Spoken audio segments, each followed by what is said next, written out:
ওকে তো জুতা মারা দরকার, জুতা খালি ওর মুখে মুখে দিয়ে হোল্ড ঢেলে মারি ফেলা দরকার।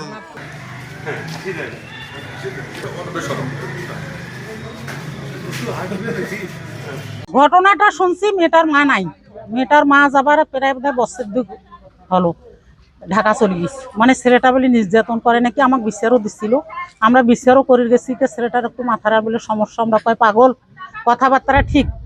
এখন ওই যে আজকে সকালে শুনলাম যে ওই বড় মেয়েটার সাথে যে ওই এই কাজ করছে। মেয়েটাকে জিজ্ঞাসা করলে সবাই, আমিও দাঁড়িয়েছিলাম, কাছে 3 দিন থেকেই আমার সাথে অত্যাচার করেছে। আমি এইটুকু শুনি বাড়ি চলে গেছি।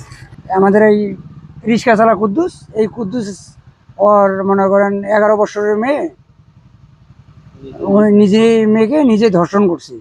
করার পরে ওখানে ডাং মার করতেছে, করার পরে মনে করেন পুলিশ প্রশাসন আইলো, এইটাই আমরা জানলাম। 9 বছরের একটা শিশুকে তার নিজস্ব বাবা এরকম ধর্ষণ করছে, আমরা এইটা শুনেছি। টুপামারি ইউপি এলাকায় বাবা কর্তৃক ছোট বাচ্চা ধর্ষণের বিষয়ে এলাকার জনসাধারণ একজনকে আটক করে, বাবাকে আটক করে পুলিশে সোপর্দ করছে। এই বিষয়ে অনুসন্ধান অব্যাহত আছে, আইনগত ব্যবস্থা প্রক্রিয়া।